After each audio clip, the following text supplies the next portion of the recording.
right, I think I see this. Yep. Yeah. Okay. Hi, everyone. It's Sir Rithkin in Ontier, and I'm here with my guest co-host, Sir Bryn, who's also from Ontier. And we're here to interview Duke Morgan Olander from Northshield. And I'm excited to learn a little bit about him because we've been corresponding a little bit. And I found out that he got introduced to the SCA kind of the same way I did, which is kind of cool. So you've probably watched a couple of these, so you know that we just sort of start with your origin story. So if you want to start with that would be great. So people always ask the question, how did you find the SCA? What did you do? And it's one of those things I don't have a specific time. It's kind of, I always knew it was there. And when I was in the military, I saw a demo in Southern California one time. I'm like, yes, I've heard about that. That's what I want to do. And when I finally got out, I moved to Seattle, had a job opportunity there that was outstanding. And I was single, had weekends off, had plenty of disposable income. And so I said, okay, I'm going to do that thing. And I found the local group in Seattle, in Madrona, and started doing that. And I met some people that were there. Avaloq was one of them. So my first SCA experiences were in his living room. Sven made my first pieces of armor. Marcus Hammerhand helped me with stuff. And then Nicholas, Viscount at the time, Nicholas, who was King of Ontario a while ago and has since passed, is the one who really got me started and interested in fighting and really said, hey, this is something you can do. Let's show you some things other than just wailing around with a stick. And that was great. And I was happy. And after about 6-8 months, I had to move to the Middle Kingdom and then took off from there in the mid-realm. So I did start in Ontier, and it was an outstanding foundation, but I didn't get to stay there very long. What year was that? See, I got out of the Army in 94, 95, somewhere between 96 and 97. I was knighted in 2001. I got knighted in my 5th year. So that would have been 96 about. I must have just missed you because I started right when I started law school, which was 96 in the fall. Oh, okay. So I'm just like, no, that probably missed me by a month. We didn't. So how did you hook up with people in Northshield? I guess it was the middle then, right? Right. And so I moved to the middle. I landed in Grand Rapids, Michigan, which is on the west side of the state.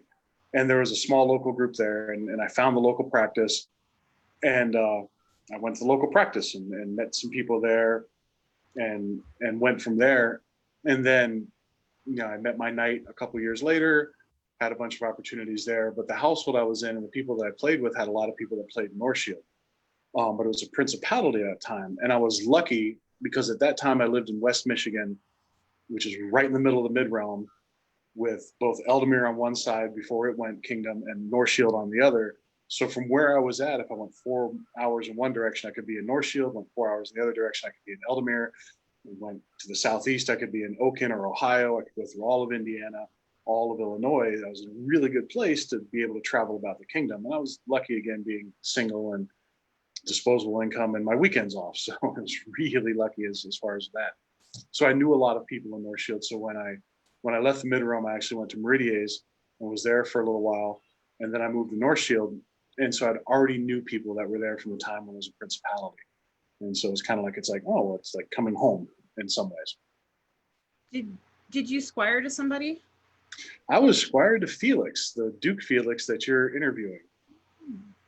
There's an old picture that I found of I'm standing there with my squire brothers, but we weren't squires, and Felix was there. He was the only squire, and we were all standing around him at, I think it was Penzic 27 or something like that, and we're standing around. But no, Felix was my knight, which some people says explains a lot. Well, how did you hook up with him? Did you ask him or did he ask you? Or so the gentleman who I hooked up with in West Michigan, the guy who was the night marshal at the practice I went to, who I got to know first, his name was Garth, and he's now Sir Garth, and he's a Master Pelican. He doesn't play very much anymore. But he is the man I want to be when I finally grow up. He is just a great guy. And he said, hey, why don't you come to Lansing for one of the Lansing practices? I'll introduce you to this guy. I'm his man-at-arms. He's a great guy.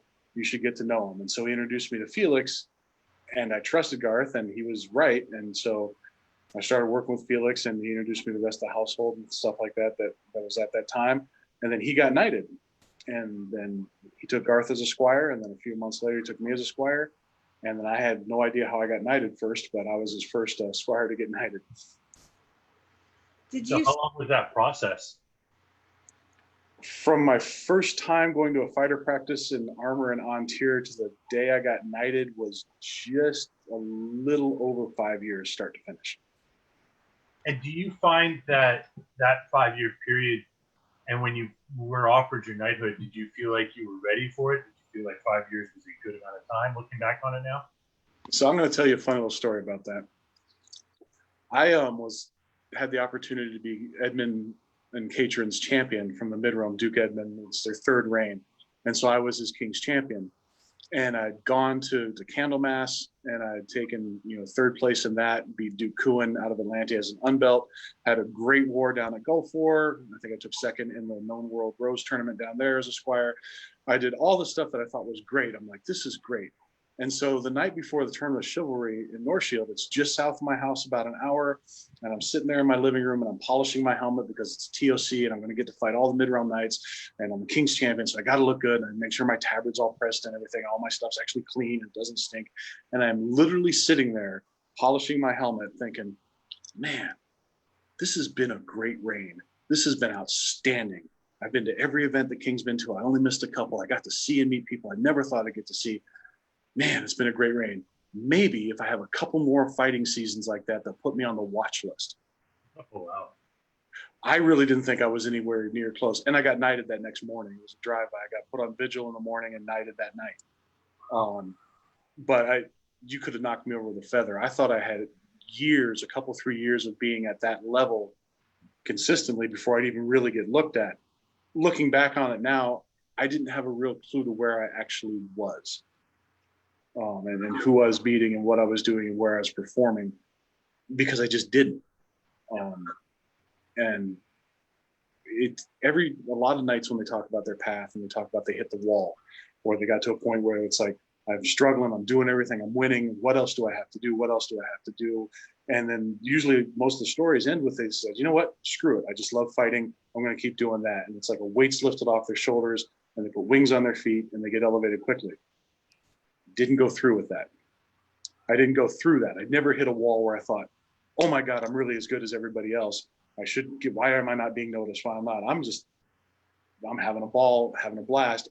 And then they put a belt around me. And like I said, you could knock me over with a feather. So I think at the time I was one of the fastest, second or third fastest in the mid-realm. What does that mean? Well, what it means is I got really lucky. I landed at a real good place where prowess was on the upswing. I got really good teachers. I had time to work with them. I had time to go to events. I had the ability and wherewithal to travel in all that short period of time. And I got to take advantage of that. That's really what that means. Were you a sword and shield fighter from the beginning? Always. I picked up Avalok, and one of the things that was nice about Ontario is I was told, get all your weapon styles, get all your authorizations, and then pick which one you like best. And I just like sword and shield, but I always had a thing for polearm. And I usually fight polearm in melees, and it's my, quote, second style, but I fight all of them.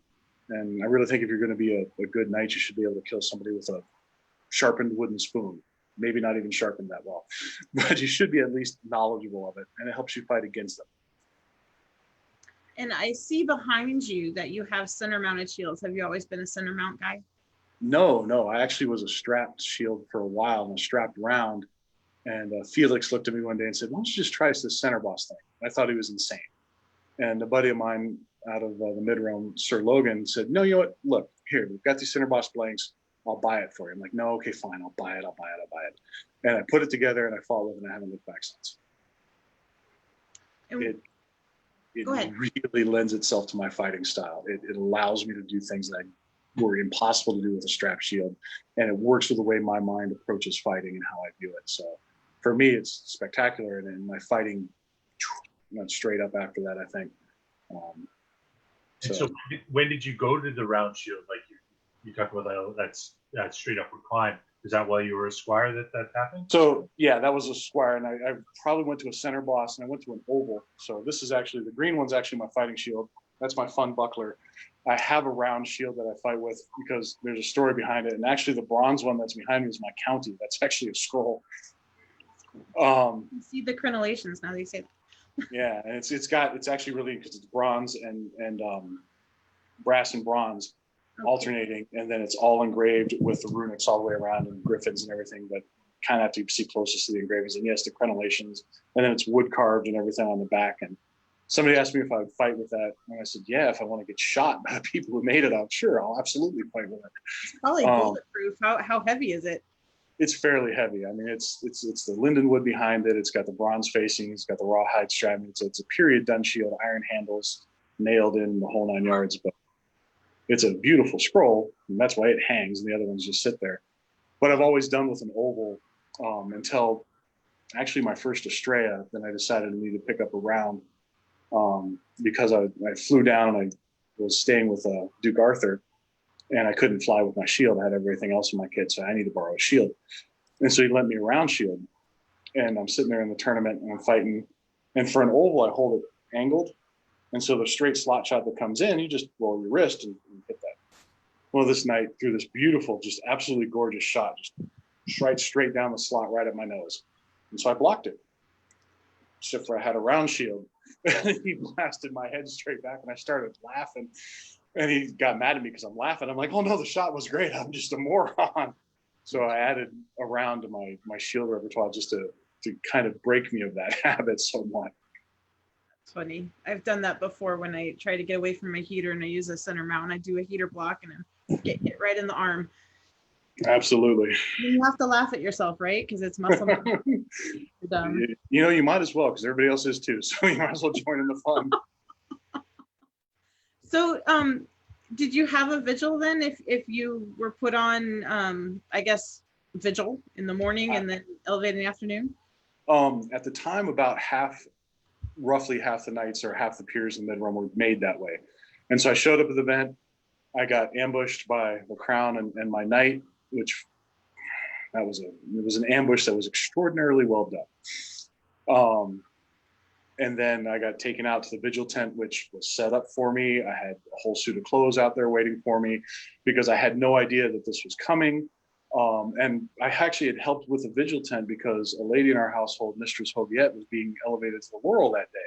So I didn't realize that, man, she's getting a cooking laurel. So that's why we have all this food and stuff and everything and setting up the tent for Hoviette's vigil and da-da-da-da-da. Oh, we're setting off half this so she can change it one half. Oh, I got it. That's great. And no, I was setting up my half of the vigil tent and stuff. So I had a vigil and a lot of things kind of hit me really hard because that was really the first time in my career that I sat down and said, oh, wait a minute. Knighthood's an actual possibility, not just this, like, maybe someday I'll be good enough. No, this will happen tonight. Holy crap. And that, in that regard, that vigil, I think, was very, very powerful. And I don't know if it would have been as much if it was spread out over a longer period of time. And I had more time to contemplate it and think about it and run through stuff in my head. No, it just kind of all hit at once. And that was moving in a lot of different ways. Did you get people coming in and giving you the advice and all that? Oh, yeah. I was fortunate. I've been so blessed in so many ways. So the mid-realm tournament of chivalry, I don't know if you guys have that in Ontario, but what it is, it's a big class day and all the knights come out and then every underdog gets to come out and fight the knights. And the knights don't fight each other that day. They put on classes, they put on tournaments, they do stuff like that. And it's just a chance to gauge and fight the unbelts and do that. So this is a TOC. And it's a chance for the unbelts to shine without having something on the line like a crown or something like that. It's not near as big or as organized or just class focused as Sport of Kings, but it's very much a fight day. And sometimes we divide it up into 3 lists where you're doing a training list and we're doing a 3 or 4 passes list and we talk about it and we're doing just crown round lists. And you just cycle through and it's a grind for the knights. The unbelts get to watch and then see and get a lot of fighting in it. And it's a really good day. So I was excited to do that. I got to sit and listen to it from a tent. But there were close to 80 knights at that event from the mid-realm. And probably most of them, I think, if I go back and read through every signature in my book, almost all of them came and spoke. And so I was, not only was I floored that there was that many, but it was also the heroes of the mid-realm. So Bronish was there, Ronwalder was there, Finn was there, Dog was there, Palomar was there, I mean, Moonwolf was there. So we're talking, people who even nowadays, I'm surprised that my name is mentioned in that category. So I got a lot of people talking to me through that day and a whole lot of things. And I was very, very fortunate that it all came together that way. Cool. Very cool. I love that idea of the TOC. I tried to bring that out here once, and it didn't quite go. Because I have never been to one. I've only heard of them. Didn't quite go, I think, the way that yours go. But I just think it's such a fantastic idea. The mid-realm TOCs are the ones I've been to are impressive and they're fun. And when they first started, part of the reasons why some people say that they were started, and I think there's some truth to it, though I think it's a bit apocryphal, is that you have unbelts who enter in crowns, and this is after the mid-realm went away from invitation only lists, but they go to crown and they've got something to prove in crown. That's not necessarily the best formula for that, because they think they've got something on the line. You get caught up in the moment, and you can potentially really actually hurt yourself that way. So let's create a venue where they can come and bring their absolute best.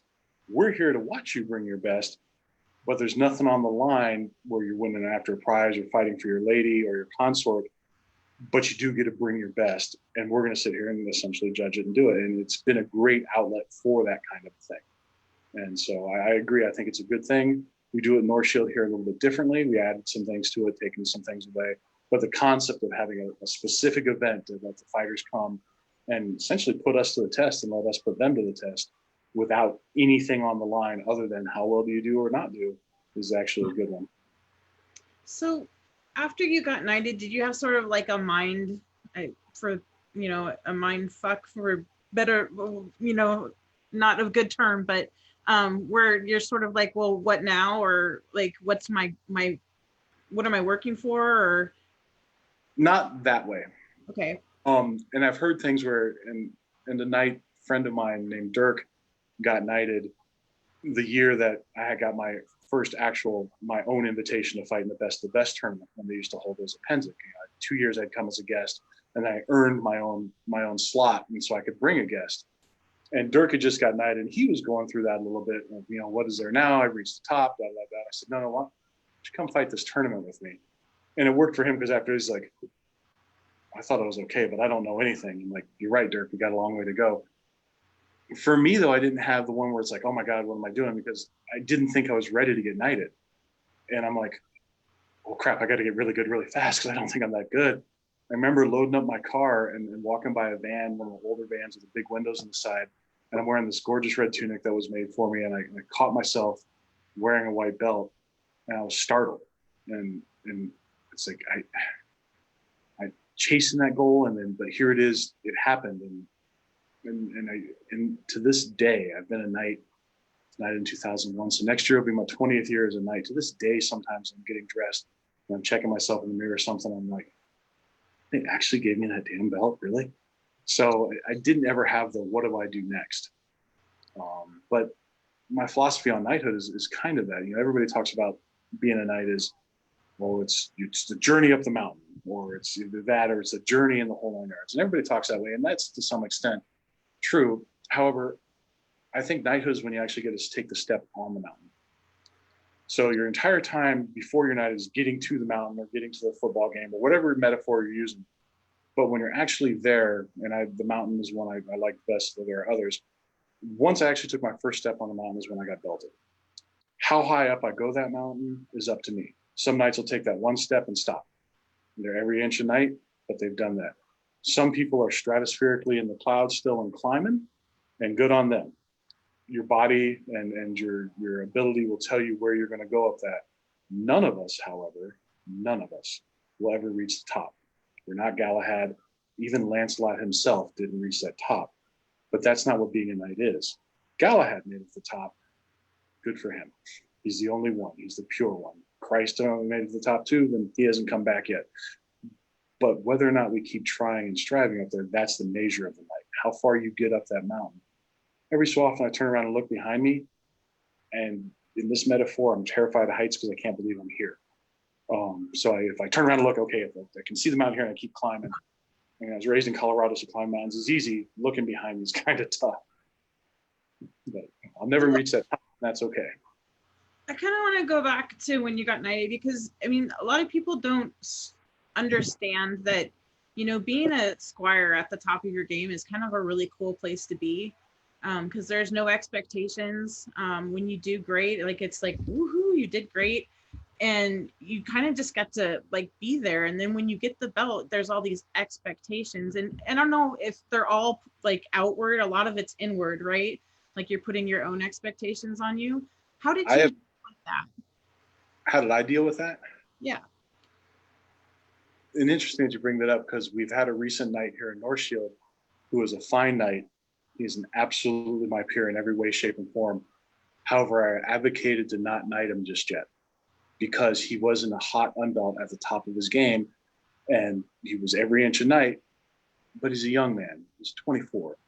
Let him enjoy being the hot unbelt for a good, solid season and see what that's like before you put a job and a mantle around his shoulders. The Crown listened to me for about a month. I don't think they actually listened to me, and they knighted him, and he is doing marvelously as a knight, and he was knighted last year, not quite a year yet. He started in Aidenvelt as a little kid. And when he was a little kid, literally a little kid in school, he went to Estrella War on a field trip to watch the knights, and he met a knight. Funny, I think it was Duke Arthur, to be honest with you. And that's who he camped with when I took him to Estrella. And he's like, I want to do that. I want to do that. And his first time to go back, he got to go back as a knight. That's the argument against waiting. But as far as it really did kind of hit me in my vigil, exactly what that was going to mean in a small amount. I mean, there was years of learning what it meant in practical application, but the knowledge that kind of like, oh, this is going to be a thing, and all that stuff we talked about in theory, and sitting around, you know, with your mouth shut, sipping on your drink while the knights are having conversations, they're letting you listen to them talk, and it's a lesson. You just keep your teeth shut and listen because it's important. Suddenly I'm going to be one of those. And the one thing, and it's part of my vigil speech to new knights, that hit me the hardest in my vigil, and it's one that I don't think people consider very much, and I'd never considered it before I got knighted, but I was going to be from that day forward asked to do something that, especially in modern society, especially modern society today, let alone 19 years ago, is something that we try to avoid. In fact, we as modern Americans and modern people in general go out of our way to avoid doing that, and it's a detriment. But I am going to be asked to sit in judgment. I am literally going to be asked to determine which direction this person's career goes based on my words and my experiences. I'm not even going to be asked to do it. It's a requirement of this station that I have to judge people and make the case for or against. That's sobering in a huge amount of ways. And I remember driving home, that hour drive home. I mean, all the other stuff was hitting me, but that one stuck out. And no knight said it. Nobody counts me out of my vigil, but things they said, hey, you'll be in shiv meetings. You get to talk about candidates. We're going to listen to you. The baby knight is usually listened to first because they're the ones closest to an unbelt, and the ones who've been a knight for 20 years are kind of far away from that. You've got different insights. And it all just kind of hit me that afternoon that, no, someone's hobby, someone's joy, someone's goals in life may or may not hinge on my words. Shit. And that sobering thought colors how I approach knighthood a lot, on what the obligations and what the duties are. You know, it's one thing to be a knight, and you got to think like one and act like one. And any beast can kill a man. And that was one thing that's been said many times, and it's true.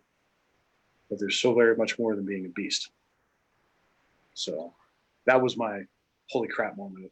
And that sort of colored and steered the way I thought about the other obligations that I have in chivalry in that regard.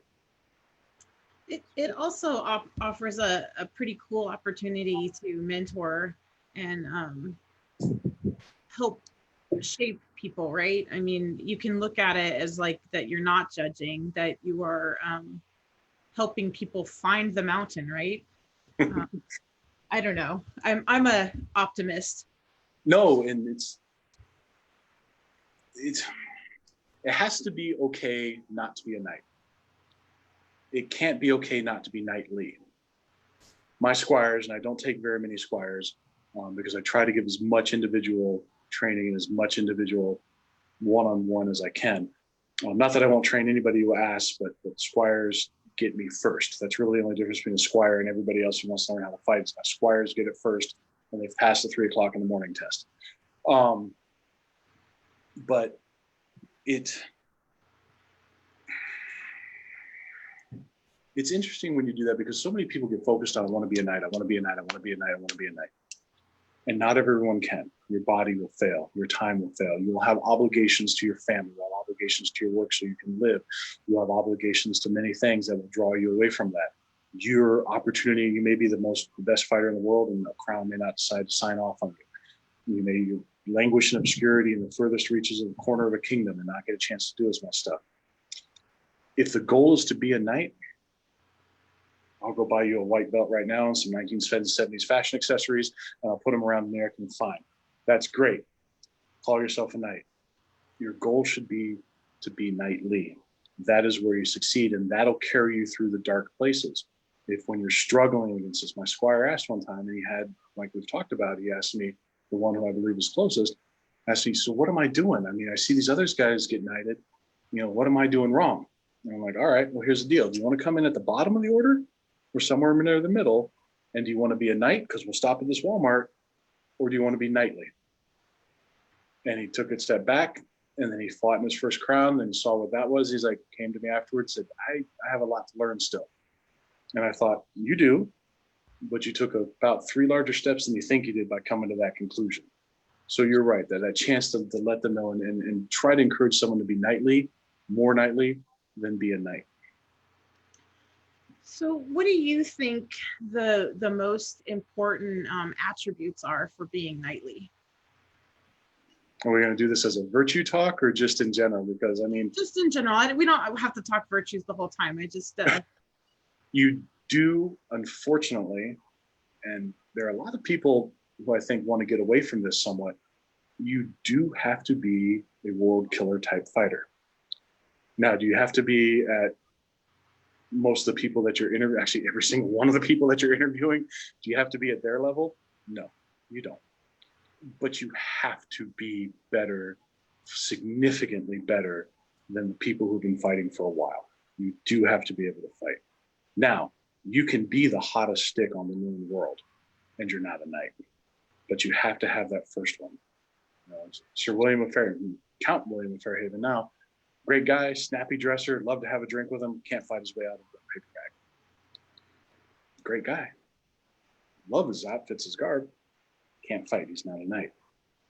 However, if you discipline yourself to achieving the levels that you need to do to be able to fight, unless you're just extraordinarily gifted, usually the discipline in being knightly will come along in some regard, I tend to think. There are absolutely exceptions to that, but there has to be a conscious decision of what you want to do. And if we're going to put it into a virtues type talk, I ask all of my squires and generally, what is the most important virtue? What is the one virtue that all the other virtues swing on? And it's not because there's a wrong answer. You can make very legitimate arguments on every last virtue and all the different writings that you can find. But there has to be one that's meaningful to you. And what I want to know is I want to know my squire's reasoning. This is a thinking man's sport. You have to think about this. And all 3 of my squires have given different answers. And all 3 of them are absolutely correct. And you can kind of tell which answers they give by how they approach things. And for me, it's humility, partially because I struggle with that somewhat, partially because I don't think you can have any other virtue unless you're willing to subject yourself to something greater than you are. I can't serve a king or a kingdom or a crown unless I realize that the crown is greater than me.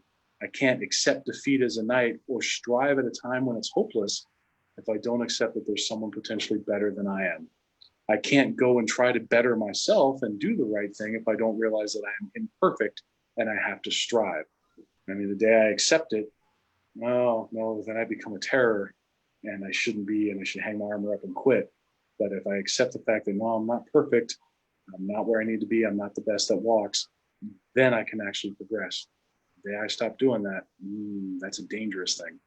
So that is one of the things, is to realize that, especially the idea of services to something greater than yourself, whether it's the idea of the SCA, the crown, your lady, your own personal code of honor, whatever it is, you have to bend your will or have your will be bent to that, or you will fail, and you will fail in the worst, most horrible possible way. So, listening to you talk, you seem to be a person that comes from a very intellectual background when you approach fighting, right? You seem to like you want to approach it from many different angles.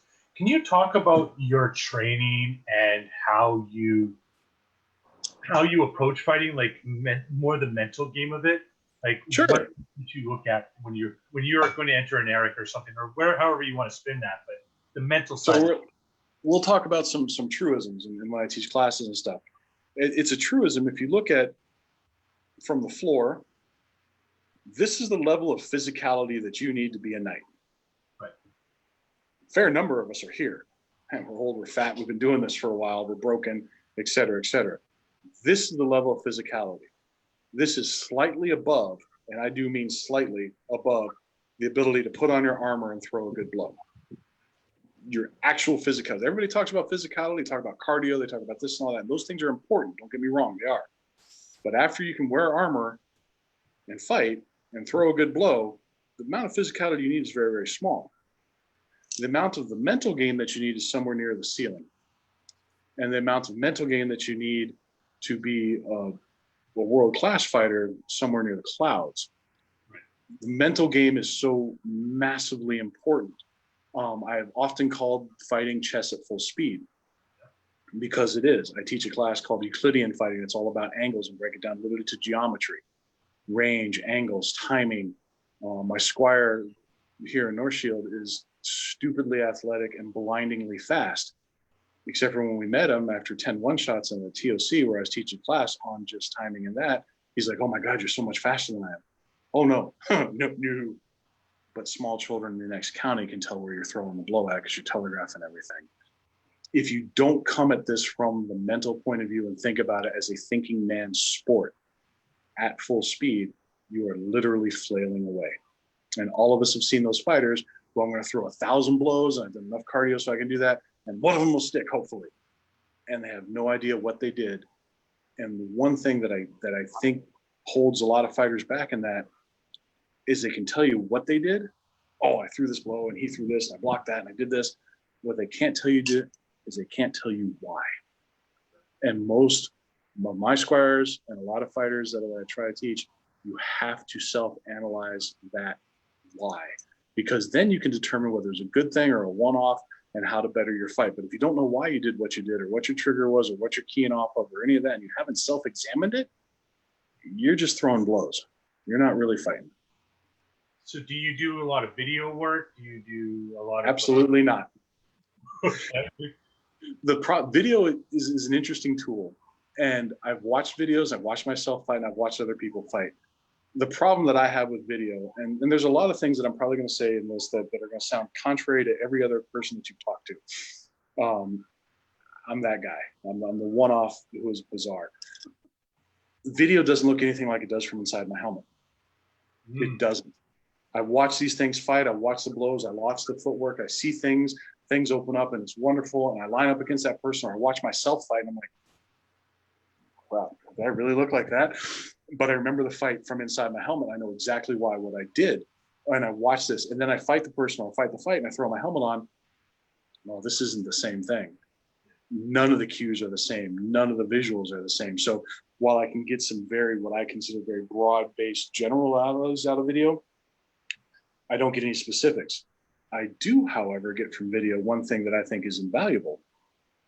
Listening to the guy tell me what he's doing, whether I think I agree with him, whether I think what he's doing matches what he's doing physically, what he is doing is he's telling me how he thinks, or how she thinks, or how they think. And if I know or have an understanding of how you think, I'm ahead of the game. Right. So I will listen to a lot of these videos. I will listen to a lot of stuff like this, not to pick out specifics, but I want to know how you think. You know, Ron Balder and Bronis are pressure fighters.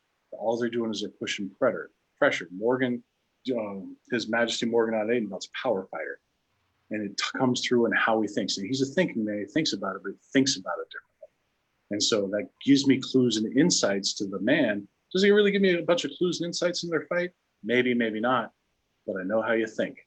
And that, especially at the high end, is critical. So how long did that take for you to develop that kind of philosophy? Like, has that always come naturally to you, or is that something that's built after you're knighted? So I have a philosophy minor. I'm going to throw this one actually on my dad, believe it or not. My father insisted that if you were going to defend a position or have an opinion or something, you had to have thought it through, and you had to have come up with the why. And I've been playing organized sports since I was 5, and always, riding home, win, lose, or draw. Well, you guys did this. Well, why did we do that? Why did you do that defense? Why did you play that game soccer that? Why are you playing goalie this time instead of fullback? And so the analysis of why, coupled with what could you have done differently, and then putting that to the test, has just always been something that's the way I approach things in general. The beautiful thing about the SCA fighting is we live in Valhalla. I can try all the dumbest things in the world and put it to the test, and then go have beer and drink and try it again tomorrow morning, win, lose, or draw. Yeah. Or even in the next fight, right? Exactly.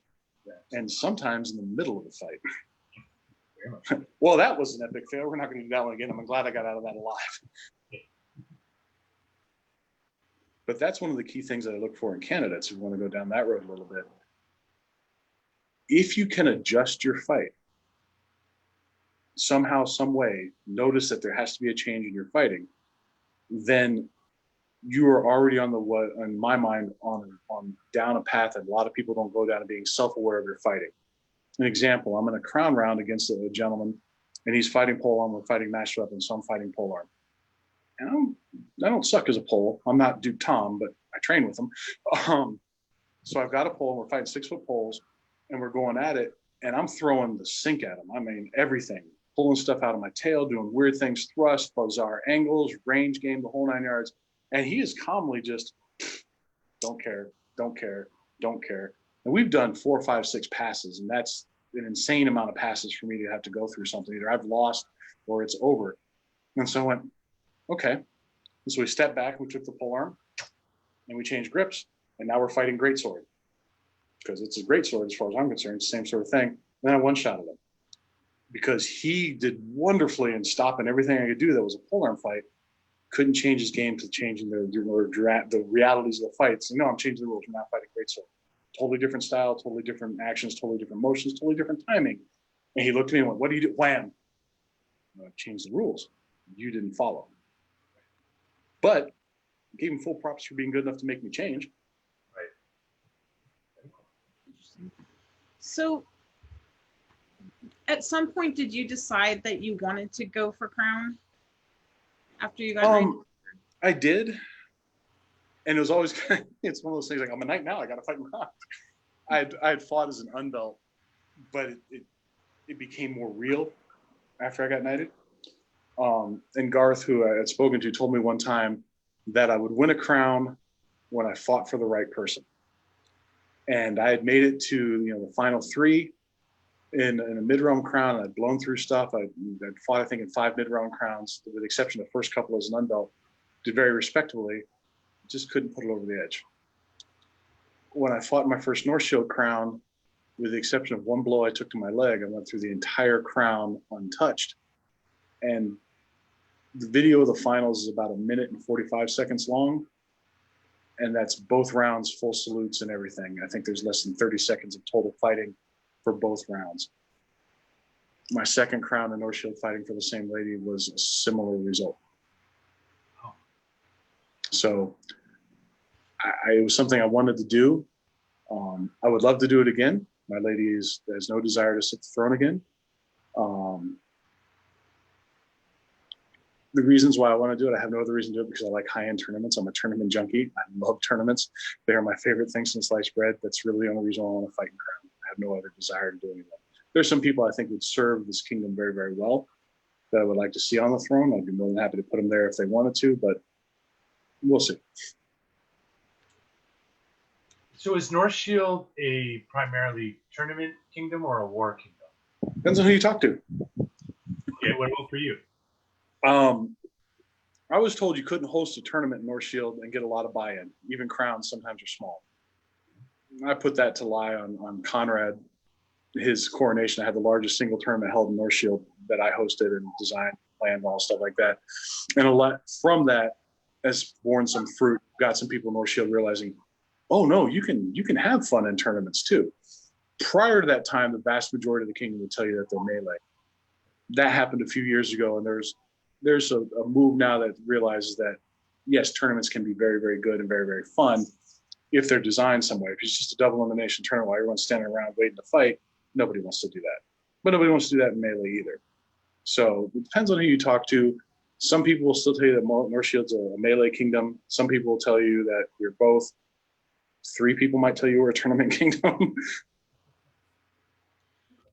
Your crown tournaments are a different format than I'm used to. Are they usually the same way? Can you explain the format? Northshield crown formats are the sole purview of the hosting crown. They can do whatever they want. Now, they have done things, they have restrictions to who can enter. You have to have a member of a peerage speak for you if you're not one. You have to have held an office. You have to be a paid member. I mean, after there have been some of whatever the society minimums are in our crown, that's all you have to do to put in your letter and then be found. And some have a lot of other things that they put on top of it. So that's the purview of the crown. As far as the actual format itself, we've done damn near everything that you can do on a heavy list at one time or another. The thing that we generally tend to do in Northshield is we tend to make them meat grinder or endurance type crowns. And we tend to like to mix up the weapon styles because there's a theory, right, wrong, or indifferent, that the more you mix up the weapon styles, the more rounds you get, the less chance you have of just having someone who has a hot day. It sort of levels the field a little bit more. I personally think it tends to level the field towards the more experienced fighters because they've played that game longer and they've seen more of it. But it does keep someone from getting, hey, I got the one hot one shot and I knocked out the big contender for that day. The second crown that I hosted, I got to do something that I always wanted to do. And it caused some confusion in my kingdom, but that was kind of funny. I put out requests for people to reserve for crown. And I said, you have to have full hand protection. And the weapons that you are issued that day will be the weapons that you are authorized to fight with, nothing else. But I didn't tell anybody what the weapons were. And it caused amazing amounts of strife where people thought I was going to stack my crown towards a polearm fighter or stack the crown for a shield fighter or stack the crown for this. So if I give everybody daggers and bucklers and I give this guy a polearm, I'm setting up my crown that way. That was hilarious because the day after I'd won, I'd gotten a hold of the outgoing Kingdom Royal Marshal and the incoming Kingdom Royal Marshal. I said, I want to do this. Let me know if there's any rules against this, and then don't tell anybody about it. And they both said, no, you're golden.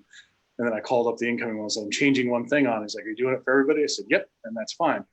Because I had a dream that I wanted to do. I wanted to do the true Norse thing as a Norse king. I wanted to give the weapons and the armor to my fighters who are hosting the home gang for it. So everybody had to submit their arms like you do for that. And I personally painted every single strapped round shield with their arms on it. And I made everyone a sword that was exactly the same length without a thrusting tip. And I gave them as their gift from the crown for entering my crown tournament. Here's your shield with your arms by my hand, and this sword that I made by my hand. And this is what you will fight with this day. Nobody in Northshield fights with a strapped around. Very few fight with a cross-hilted sword. Leveled it that way. And I did a few other things that caused some other people to get upset, but I designed the crown itself to be a microcosm of what a reign was. I'd sat a reign one time, and the first thing is, especially your first reign, you have no idea what you're getting into. Everybody tells you all the stuff that they do, all the stories and things like that, until you actually do it, you have no idea. It's kind of like going through basic training, joining the military. They told me what it was going to be like. It was different. And every reign that I've ever been a part of or ever heard about has one thing that happens in their reign that comes out of nowhere. Whether it's you have to pay for a lawsuit, you lose your Penzic site, you're in the middle of a pandemic, all this thing that you're going to have something that's going to be unknown. So you didn't know what weapons you were going to fight into it. So here's your unknown. You get that. The other one was that the shields were designed to fail. They were made thin on purpose. So you're losing bits and pieces of your shield throughout the whole day. And are you going to fight single sword or what you're going to do? And my kingdom did something that made me more proud of my kingdom than almost anything else. The fighters who were knocked out were taking these trophy shields that I had made for them and were letting other fighters use them. Didn't say that you couldn't, say that you could. You decided that on your own. That made me more proud of my kingdom than I've been in a very, very, very long time, and I still am. And there are some fighters who still have those broken shields hanging on their walls. So that was, I tried to design the tournament as a microcosm, try to do it like that. Some people didn't quite get that, but I got to give out swords and shields to everybody that I made for Crown. But that wasn't the How big was your list? That one was 19, I think. 19. Okay, so And that's doable. Yeah, and that wasn't the cool thing that happened that day, though. Okay. Tell the story. So the site and the event that we had for Crown happened to be, I think, our oldest barony's fifth, or one of their anniversaries, 45th, 40th, something like that. Their big anniversary. And so they weren't planning on having a feast. They were just going to do a dessert revel and all this other stuff. And I said, no, you're not going to do that. And they're like, well, no, we don't have the facilities for it. And I said, well, we're going to have a feast. We're not going to have new heirs and not celebrate them with a feast. It's not going to happen. And they're like, well, Your Majesty, we can't do that. I'm like, whose event is this again? And I said, well, we don't have the facilities. Well, I'll cater it then. And I'm like, what? No, I'll pay for it. I'll take care of it. But what I did, and what my lady and I did, is we asked the peers of Northshield to step up. We called all of our oaths. And we said, all right, if you're a member of the chivalry, you will provide a meat dish. I don't care if you just go buy a chicken and throw it on the table and do that, but you'll provide something. If you're a laurel, you'll provide a side dish. If you're a pelican, you'll provide a dessert. If you're one of our landed baron or baronesses, since you have an oath to the crown, or you're a member of my Stellari Council who has an oath to the crown, everyone has a direct oath to the crown, you will provide a dish. Now, you don't have to. I can't make you do it, but I requested of all of our peers to do that. And again, after the shields failed, our peers went out of their bloody minds with this. We had people who were double and triple peers providing 3 or 4 dishes. I'm like, no. You just have to do one. And I kind of decided, say, hey, if you have somebody you'd like to showcase in the culinary arts or something like that, you can have someone do it for you. You don't have to do it yourself. So probably 8 full trestle tables loaded full. And the peers of Northshield hosted the crown feast. It was free to the populace and everyone else. And we set it up like a Viking mead hall where we just piled the tables with food.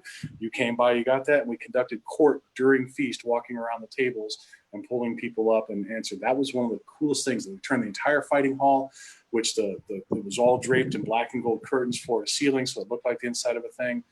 We covered that. We turned off all lights, lit all the candles, the whole 9 yards, conducted court, put a laurel on trial. You what? Laurel on trial? That's awesome. We started the trial. We put someone on vigil that night for the laurel, and he's a member of our coin makers guild. And we had the Duke of Northshield, Duke Tarek, come up in the middle of Crown and asked to have business at head table. And he comes up and he drops a handful of coins on the table. He says, check these out, Your Majesty. I look at him, are you kidding me? He's like, yeah, we just discovered. It's like, bring him. And so they go out and Duke Tarek's got the axe, the whole 9 yards of state. And he grabs this guy named Bart Fitzhugh, brings him up to the thing, and we charge him with counterfeiting. And he's going to stand trial at an event a couple of months later in his local group. And so he's like, what? And so that was his vigil. We put him on vigil to stand trial. He was found guilty at the event later, and he was sentenced to serve as a laurel for the Kingdom of Northshield for counterfeiting as a member of the Moneyers Guild. But the trial that we had 13 laurels sitting in a jury. We had a laurel as a prosecutor, a laurel as a defense, and the populace spoke either for or against Bart, telling all the stories and stuff. While he sat there, kneeled, and we judged him. Well, we've adjudicated you guilty. You will serve as a laurel. That's super fun. I love the idea of the feast during court. I've always wanted somebody to do a coronation out here with a picnic at the same time, and so that since you guys have set nights for your crowns, you can do that. Well, your coronations aren't set. Your crown sites are set. Oh. But having the peers actually bring the food is such a great idea. I love that.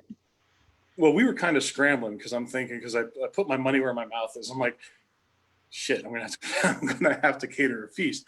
But when we talked about it, we're like, well, we talk about oaths. It's a big deal in our society. Let's call them.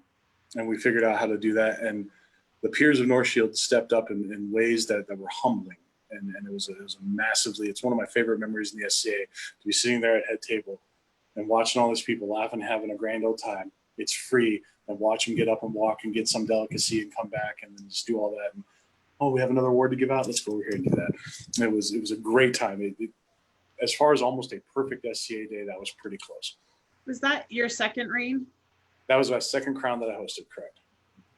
So we haven't really talked about like your favorite thing reigning or whatever, but what's your favorite thing about reigning? Everybody says it's true. You get to, I had experienced a little bit of sitting in the front row and watching people get awards as King's Champion, but that's standing behind the throne. And we did some things that were a little unorthodox. We never went on script for anything. We didn't do any of the scripted words or anything like that. But that personal interaction, when you got to talk to someone with those quiet words that no one else hears, and tell them, this is why I'm giving this to you, and this is who recommended it. And watching people tear up or be gobsmacked that someone actually thought so much of them to put them in, that's always good. The other thing that's one of my favorite things about reigning, and it's one of the most long-lasting, other than the awards that we've given out, is the chance to go and meet a whole lot of other people in other places that have a similar approach to things. When I was just Joe Morgan running around having a grand time at Penzic and Gulf War and stuff like that, I got to meet a lot of people. But you didn't really necessarily stay in touch. And then I became a knight and I met a whole lot more people. And now you're kind of part of a brotherhood, and those relationships tend to be a little bit stronger because of a shared experience. I'm still, I go and spend nights and go to events in foreign kingdoms with people that I met my first reign, who I consider amongst my best friends. That opportunity to meet people and share that, and my lady and I call it inter-kingdom anthropology, is outstanding. So much so that we have decided, since we have the wherewithal to do travel, that we're going to go to each kingdom's signature event. So for you guys, it's Sport of Kings. And we're going to, as the calendar year's turn, we'll pack up, we'll go all the way to the East Kingdom, go to Burka. And then we'll talk to the people on Stior and say, what's your one event that everybody has to make? And there's Meridian Grand Tournament for Meridiers. And I've been to Candlemas, but she's never been for the Mid-Realm. And so we'll drag to Candlemas. Of course, we've been to Northshield's event. And we'll try to hit all the major wars to do Great Western. We've been to Australia, we've been to Gulf Wars. We haven't hit Lilies yet, for Christ's sake. And I don't know why, but we'll get down to Callantyr and do Lilies. But we want to do this in every kingdom. We even have plans to do one in Locock, because that chance to go see what a kingdom does best and what's unique about the kingdom, what they consider, this is us. This is our event. This is what brings us together. This is what we do. This is what we wait all year for. Why wouldn't I? What is that event? Beg your pardon? What is that event in Northshield? Most people would probably say it's Dub Dub, Warriors and Warlords. It's our biggest summer event. It's our big summer melee event. For a long time, it was a prep for Penzic when we were part of the Middle Kingdom. It's the event that most people, if they're only going to go to one or two events a year, it might be 12th night and then Dub Dub. And it's always something else and Dub Dub and Dub Dub. And courts at Dub Dub can be painfully long with many intermissions, but a lot of people will save up their awards to give it Dub Dub and such as that. So as far as for the one event that brings the entire kingdom that everybody in the kingdom either knows about or has been to or wants to go to, it's almost unquestionably Dub Dub. Okay.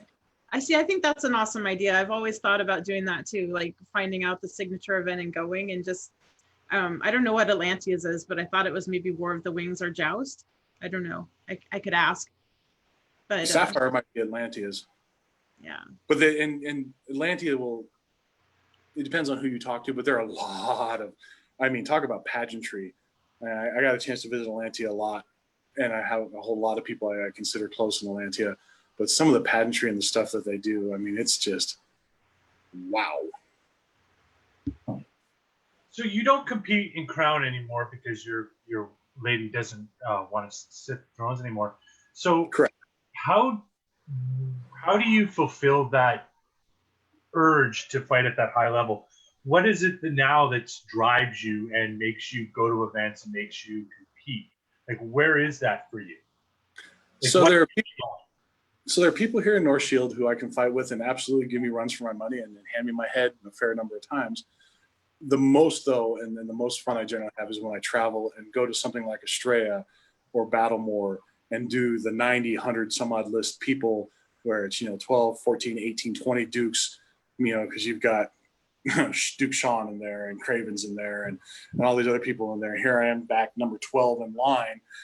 And there's, two other Dukes behind me. And then you start with the Counts and the Knights. And going to those type of tournaments and especially fighting people in styles that I'm not necessarily as familiar with as I might be coming out of the Mid-Realm, fighting collegiums and stuff as that, and actually putting that to the test, that I love. And I'm always kind of stunned at how I do in them sometimes, because I'm like, he was in this tournament. How the hell did he get knocked out? Here I am. I haven't won one outright yet, but I don't think I've ever finished less than top 8 in any of those. So as a squire, you see like you did very well. You competed at a high level very quickly. Then you transitioned to knight. And how long did it take for you to win your first crown?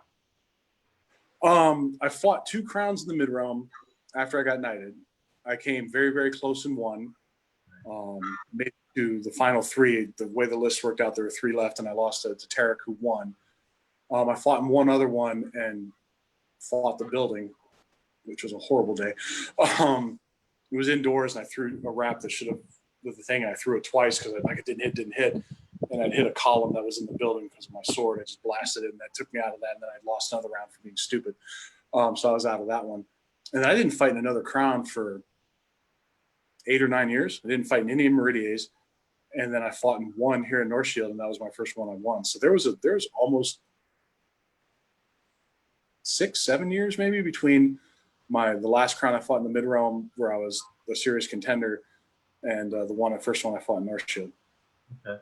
So then and then how long before your second one? 2 years. There was one in between, and I was in the finals, and I stepped back and blew my Achilles tendon. Oh, okay. It was a round robin tournament. I went into the finals undefeated, and it was a final 4, which you're doing a round robin to get to the final 2. And it was a Swiss 5, so it's 5 different weapon styles matched. It's a horrible video to watch. In the second round, I step back and it blows my Achilles tendon. That's not the story. This is a stupid story. I took it to the 5th round. And I lost to Ingvar, who ended up winning it. But I took it to the 5th round. He threw the good blow. I called good. I turned to step off the list and face planted and couldn't get back up. Okay. Wow. I don't recommend doing stupid things like that. No. So my question was going to be, crap, you just totally lost me with that one. That was, wow. Okay. So your mentality now, like now that you've done all this stuff and you're not potentially going to do that again, like your mindset when you go into a tournament now, is it different than before? Like, is there a confidence level that you have now, or has it always been there? Like, what's your mindset going into a tournament now? Needs to isolate themselves? Are you somebody that needs to like be very jovial with people? Like, you have to have the butterfly moment, which we'll talk about that in a second. My lady thinks that in a tournament she could walk around the list naked and I wouldn't notice, because it's a matter of focus. I think she's insane, but that's what she says. There was a discussion a long time ago about comparing different knights to different elemental forces and stuff. So you get someone who's, a lightning strike, or someone who's, an earthquake or a tsunami, or da-da-da-da-da-da. And you talk about all this stuff, and it's an interesting way to discuss different attributes and characteristics of how people fight. The one that I attributed to myself, and it's a line from a movie. Do you hear that? That is the sound of inevitability. I don't care what you do. I don't care what weapon you bring. I give a goddamn. I am going to beat the living shit out of you. I will pick you up later, and we'll have beer and all the stuff like that, but I don't care. And the part of the philosophy of that is so many fighters get hung up in what their opponent's going to do and what's going to go this. Is he going to bring a shit? He's going to bring a polearm. Do they open with this? They open with that. They watch a ton of videos and watch what their signature move is, or the fact that anybody even has a signature move is weird to me. But they go through all of this, and they're dead because they forgot the one thing. What are you going to do? I am going to end you. Okay. So that focus, that mindset of, I don't care what this fight is. I don't care how it goes. I don't care if I get knocked to my knees. I don't care about anything. I do have to remember that I do have to take my blows if I receive them, but I am going to end you, and you have to convince me otherwise. Right. So do you spend your time in between rounds like kind of like isolated, but just like staring at the ground? Do you like, what kind of little tricks do you do to stay in that mentality? I usually take off my helmet and sit down and ignore everything else that's going on. I'll kind of half watch the fighting. someone asked me, doing a practice before a crown. First off, they were surprised that it was in armor. I'm like, I want to make sure all my armor fits and not be broken straps. And they're like, well, okay, what do you want to work on? If it's the week before crown and I have to work on it, it's too late. I'm where I'm going to be. Same thing in a tournament. I don't want to watch to see who's doing what. The only thing I might notice if a round goes long for a long time, I'm like, oh, well, you guys are making my life easy, wearing each other out. I don't even want to know necessarily who my opponent is until it gets called. I'm more concerned about what I am going to do. Is my sword fitting right? Does everything still feel good? Does it feel right? Yep, everything's good to go. Now I just wait. Just wait. Oh. So it's a matter of focus, I think. There's an interesting question, and you know about this, where you'll have a discussion with another knight, and it's less about having a discussion with a knight, it's more for all the people that are listening. Yep. And I was privileged to be a part of one of those that happened after a small event in West Michigan, where my knight at the time, Sir Felix, was talking to Duke Palomar and Duke Dog of the Mid-Realm, two heroes of the Mid-Realm. And I was sitting with Garth, and we were both squires, and we're listening to this and having this discussion. And my knight posed a question. He asked these two guys, who between them, I think Dog has 7 reigns under his belt, and Palomar's not that far behind. And these are mid-realm reigns and such. And my knight asked this question: is winning crown a test of your prowess, or is it a test of your will? And listening to two multi-dukes have a discussion of will versus prowess and what balances and things like that was amazing. And the general consensus was, you can be the most proud person there. If you don't have the will or the wherewithal, or you lose your mind, or you get caught up in something else, you will not win that fight, regardless of how good you are. You have to be good enough to compete, but if your mind's not in it, you won't win. And that may have been, I think it was going down that path into me, but that may have been one of the definitives. You're on the road of this is absolutely a mental game. There's a lot of people that call them like gym champions and stuff who can win it when there's no pressure on, but it takes something else to win when everybody's looking at you. There's a question: is it harder to win when everybody's looking at you, or is it harder to lose when everybody's looking at you? Very true. Very true. It's harder to perform. Yeah. I like the. Oh, go ahead. I was going to say, is it? Because who's the one who's deciding that it's harder to perform? Is it the crowd, or is it you? See, that's what I was going to say. Is I like your mentality, because it's sort of taking it a step above, like, what I've always sort of thought. And it's, the only person you are in control of is you, right? So you need to be in control of you, and that means your focus, your mentality, you have to have that all. And if your prowess isn't there that day, you're not going to get it there, right? So it's about what you're doing here. And you're absolutely correct, because the one thing that I cannot take away from you, I can take your life, I can take your health, I can take your stuff, I can take all horrible, innumerable things that humans do to each other that are all terrifying and just disgusting. What I can't do is I can't take away your thoughts about them. There's a story about a man who was in a concentration camp as a Jew during World War II, and I cannot imagine anything more horrifying that you'd have to go through. And by the time that camp was being liberated, the German guards were asking him how he was surviving, how he could do it.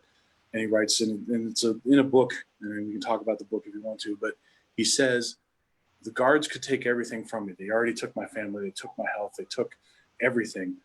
They couldn't take how I thought about it. I only dream about having that much willpower, but it's true. The one and only thing that is wholly mine and no one else's is what goes on between my ears. So if I let you dictate that to me, then I'm giving up the most powerful thing I have. So do you practice that, like you were saying, like the week ahead of time you were doing like a mini crown, it sounded like? How often do you practice like putting yourself in the crown moment, or even like the final? How often do you practice that? Every single practice, and I do it. It's something I recommend that my knight Felix actually recommended to me, and I think it's a great way to practice.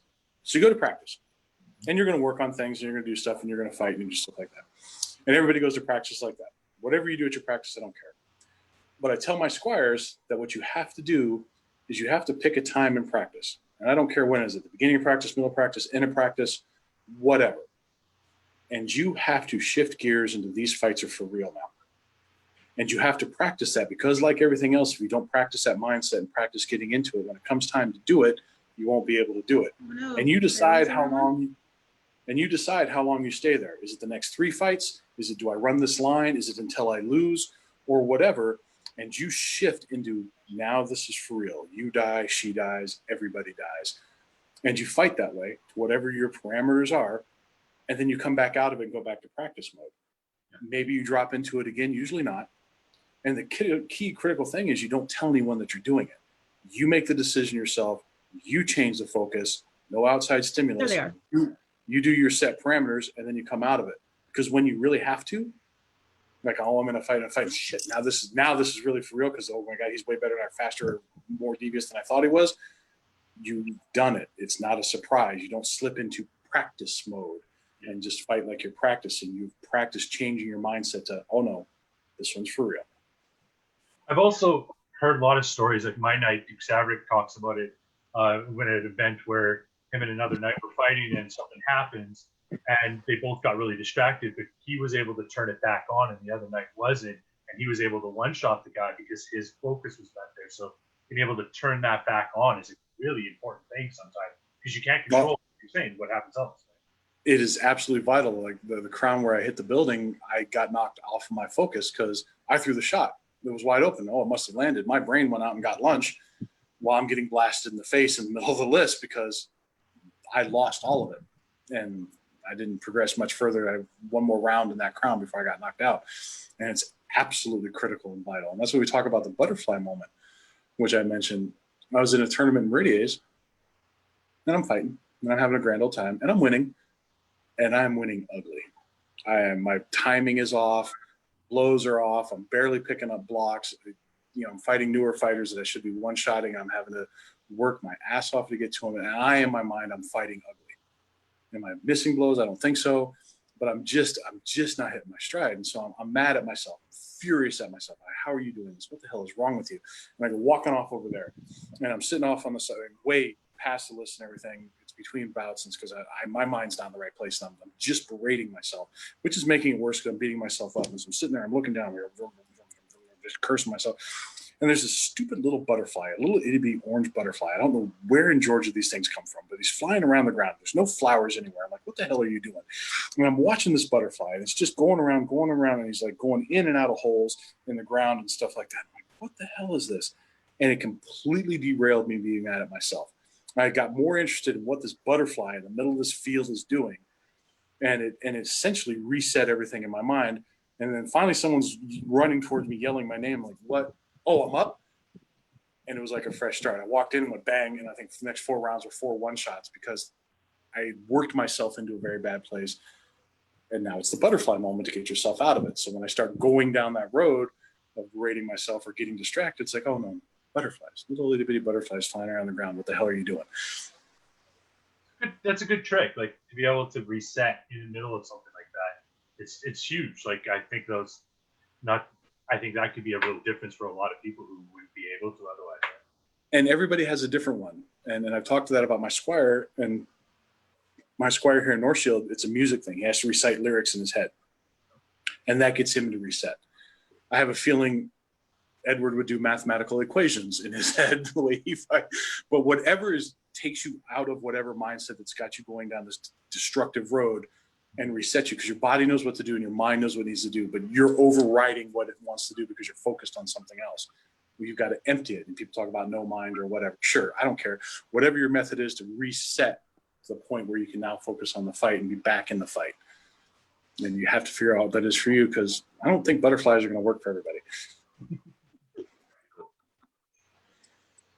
Well, is there a topic that we haven't covered that you would like to cover? I don't know. You made me bring my sword, which is, I think is going to be. Yeah, well, I know. I was like, well, are we going to go to the sword, or are we going to talk about something else? So let's go to the sword. We can talk about whatever you want. I'm here at your disposal. So I have watched some of your stuff with interest, because the vast majority, if not every single fighter that you've interviewed so far, has very specific, very detailed, very, very meticulous ways of making these incredibly thought out, planned out weapons that they fight with. And I laugh. I can sum up my sword making process very easily. Get the largest stick of rattan that would fit in that gap on that, the heaviest, densest rattan that you can. Temporarily attach the stick to it with a little bit left over and cut off the length that it fits where it's balanced. Take that off, take this handle and build it up with leather until you can get your hand in it and you can feel the ridge on it. Spiral wrap the whole thing, put a thrusting tip on it that's over compressed, and then put one small layer on top so it still is a good thrusting tip. Then tape the crap out of it and have the longest, heaviest sword that you can control. Wow. So your handle, you're not carving it, you're building it up with leather?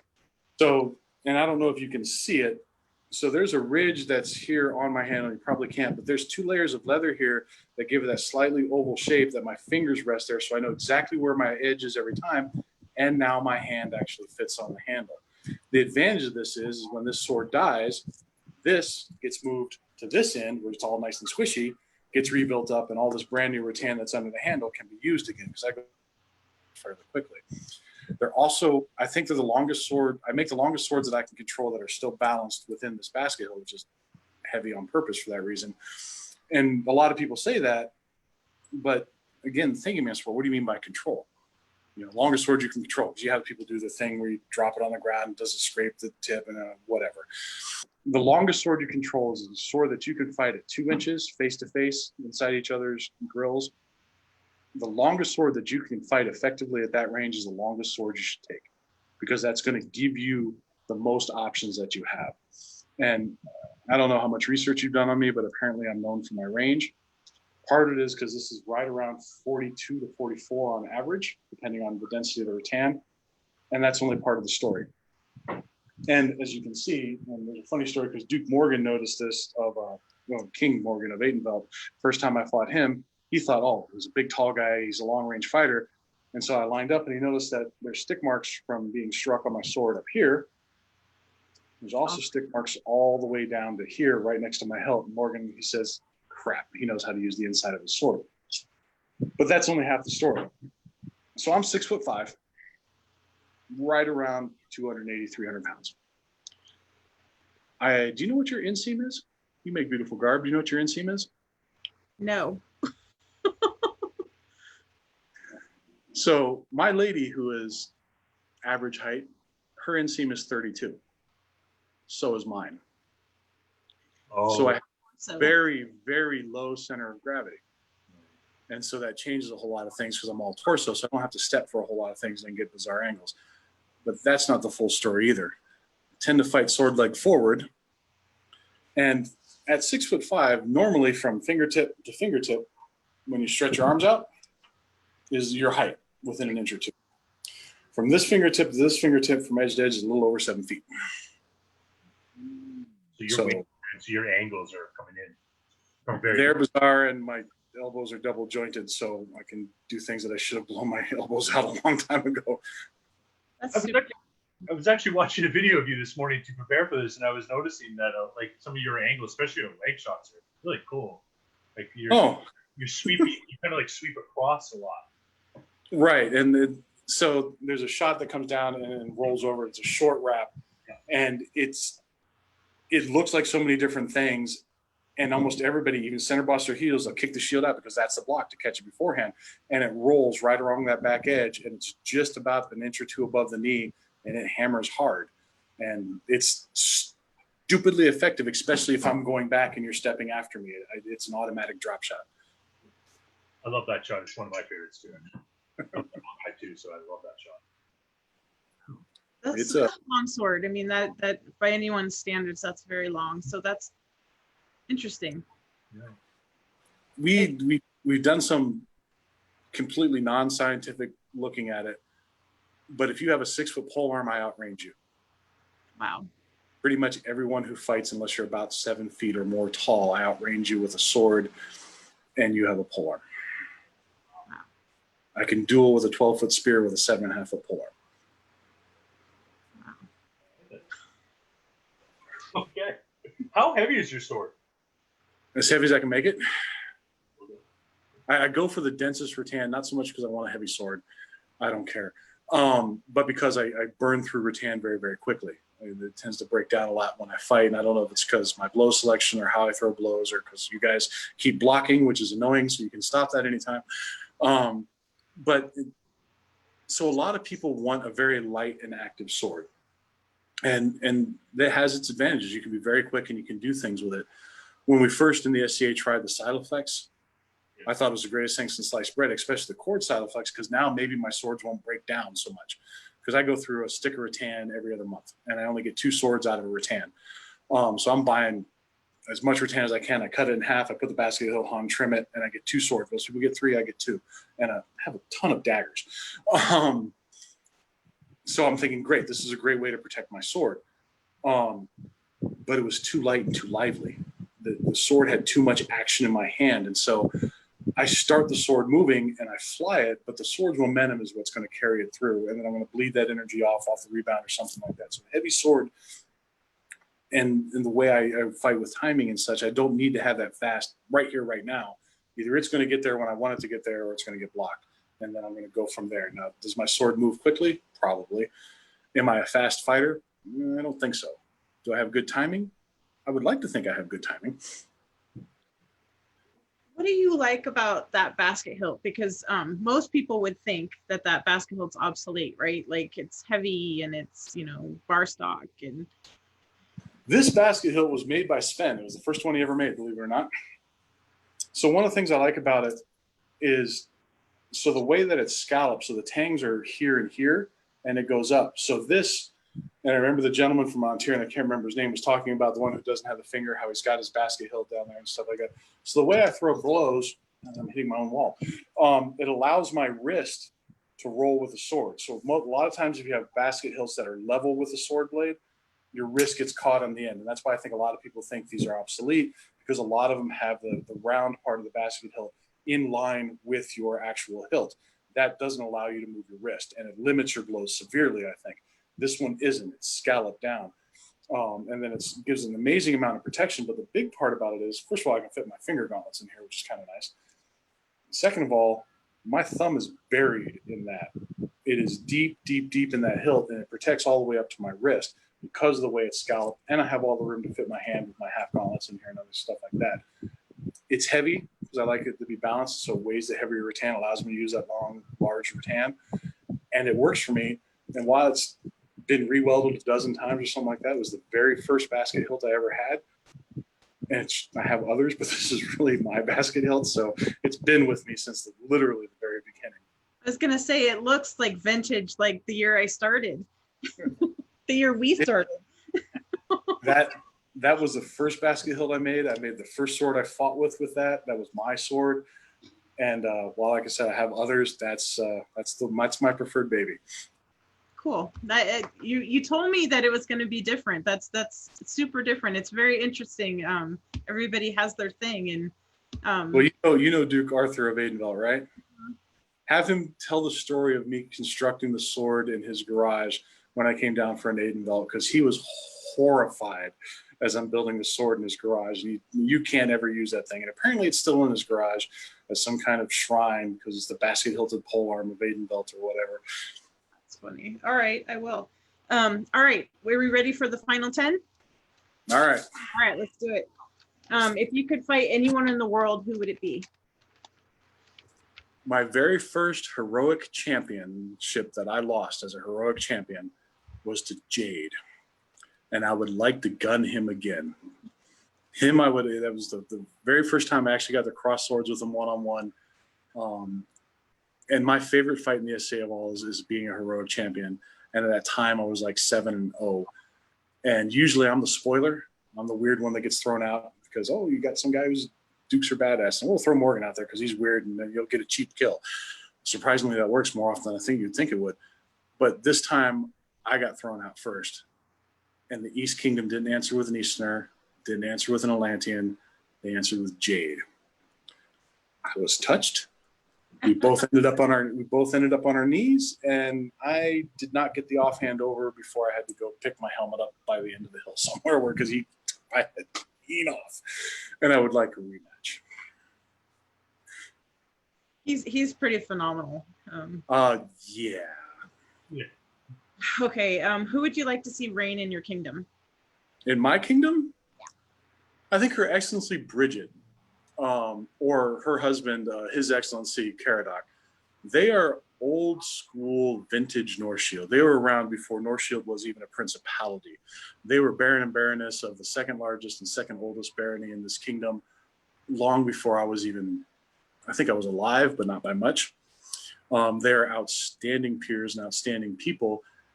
And I think every so often it would be nice to kind of remember our roots. And I think having either one of them on the throne would be a nice reminder of what it really means to be Northshield and where we came from and where we can go in this little cold backwater of the North. Cool. If you could talk stick with anyone for an hour, who would it be? So that's a question that every time you ask it, I've always thought about that, because I have the luxury is I get a chance to do that with most of the people I've ever wanted to. It's a toss-up. There are a lot of heroes. I mean, I'd love to sit down with Michael Longcore, Duke Moonwolf, and talk about the early days again. I've gotten a chance to talk with Iliahu. I've had a chance to talk with Tadashi, who was Prince at Penzik 1. So I've got to talk. And we were out in Australia, and I got to sit down with Dennis of the Titans and have dinner with Dennis of the Titans. And my lady's like asking Art and other people, who is this guy? Because I'm hanging on his every word, because it's Dennis of the Titans. I've just got to sit around and talk with Paula Bellatrix. I've gotten to take his class. I've got to fight with his brothers, with his sons, Brian and such.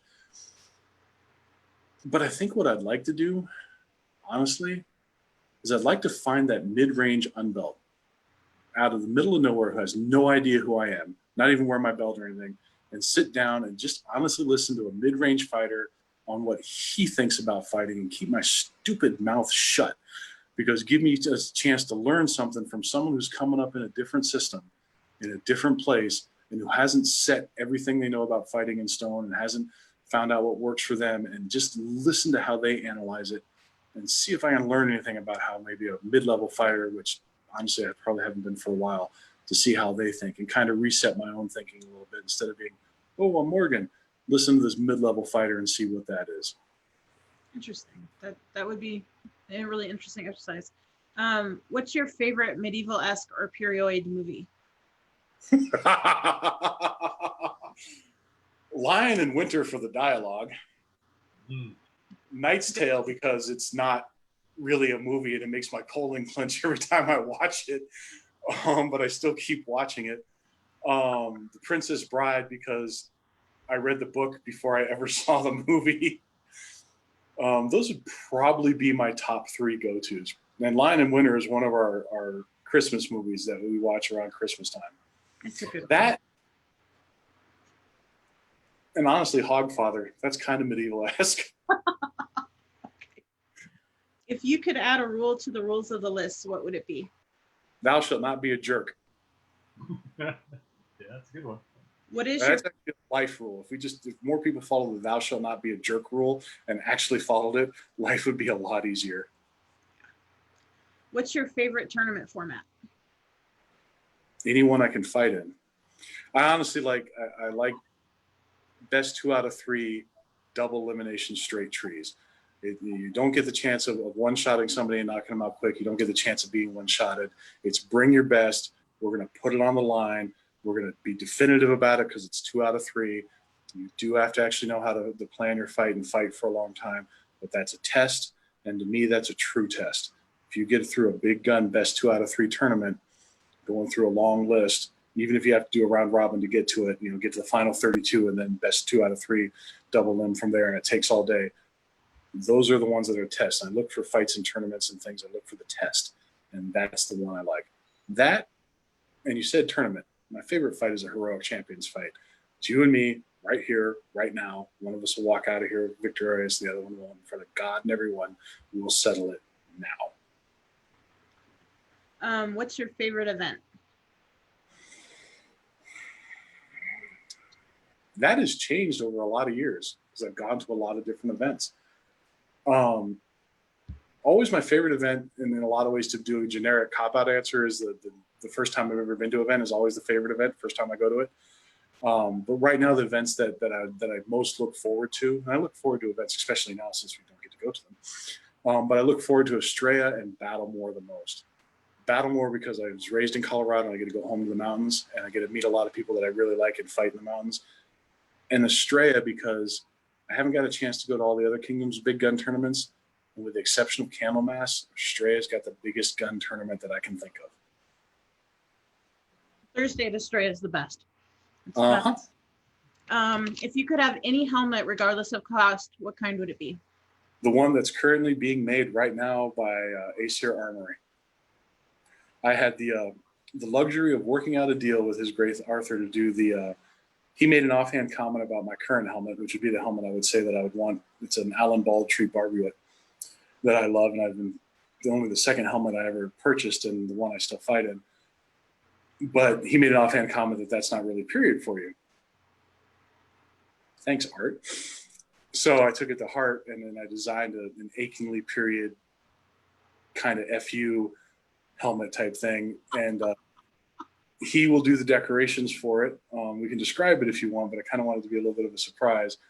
And I traded something that has both historical and very real world monetary value to get that done. So we'll see what the final result is. But David, Aesir Armory stuff is phenomenal, and I would wear what he considers a cheap cast off and be proud of it. So Both my helmets are from him.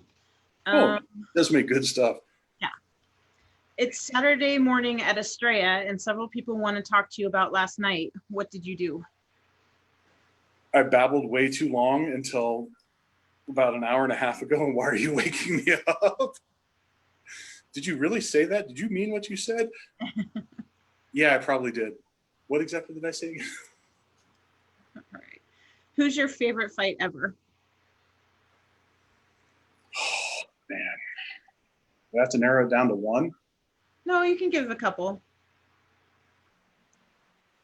At a final of a Shiv-only Rose tournament that was held in front of an actual reviewing stand that was built, I got to face Duke Palomar at the barrier for counted blows. That made number 2 in the most vicious SCA beatdowns video. And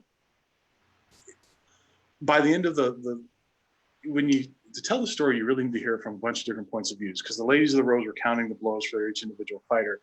And Katrin was my Lady of the Rose and Aislinn was Palomar's. And Katrin counted the 2 blows that Palomar landed on me. And we'll get to what was going on, but Palomar was getting driven into the ground, quite literally. And Katrin remembers looking at Aislinn and being horrified, thinking, "Aren't you going to call this? He's going to kill him." And Aislinn was just laughing. And Circadian didn't know if he was more aghast about what's happening on the list or what the ladies of the Rose were doing, because they were uproariously laughing. So we got our hands on the barrier. It's counted blows. We're going. And watching Palomar's hand for him to let go, and I can see him out of the corner of my eye, and I'm throwing blows and throwing blows and throwing blows and throwing blows and throwing blows and throwing blows. Duke Tom said it sounded like a helicopter landing, and all these are exaggerations. I know they're exaggerations because I was there. They're not that bad. However, I stopped throwing blows when a marshal staff went across my eye slot and I couldn't see. I realized I might have been in trouble because I had pulled the barrier to my stomach and I was leaning over it. Palomar was on the ground and I was tent pegging his helmet down off the ground because I hadn't called hold yet. And barrier fighting is a different thing. And he got up and he rolled over and he went like this and lays the rose, all threw roses at him. So it was a beautiful moment and stuff like that. I won, but it was an amazing fight. Then my first Battlemore, I got to pull Duke Alaric out of the outlets. Never fought him before. Barely heard of him. Is he fast? I guess he's a professional tennis player. And that was quite one of my I haven't had that much fun in a fight in a very, very, very long time. I had to trade distance for time. So I outrange him, but he's way faster than I am. So we're playing the distance versus his speed. I dropped him 2 times, his knees, And both times I got to watch some of the most perfect up over the top shield blows and under the shield thrust. I got to watch them come in. I'm like, are you kidding me? Twice? I drop you twice and I lose twice? That's outstanding. That's great. So those are some of my favorite fights. That and I have two SCA corporeal rules that were direct results of my actions. The one that outlawed submission fighting is because of me. I'm sorry. Because Sir Kieran and I decided at a roast tournament that we were going to do barriers or fight at the barrier with maces to submission. And a current society or a former society or marshal saw that and decided that was an abomination and we're never doing that again. So to which I called the current society or marshal at the time and said, what's this? I was in that. It was fine. There was no problem. He's like, no, Morgan, we're not going to do that anymore. I said, fine. We'll then do 1,000 counted blows. Shut up, Morgan, which is not the first time I've heard that. So those are some of my most memorable fights. There are a lot of them. I tend to remember the fights that I lose because I get the front row seat of something that's really usually incredible, or I'm a moron. We get to inform you your knight is dead because he's an idiot.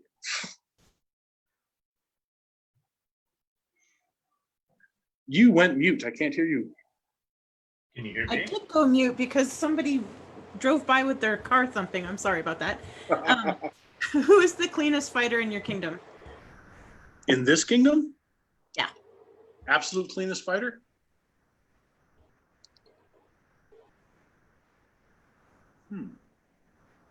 Clean in legitimate or clean because everybody thinks that he's the cleanest fighter?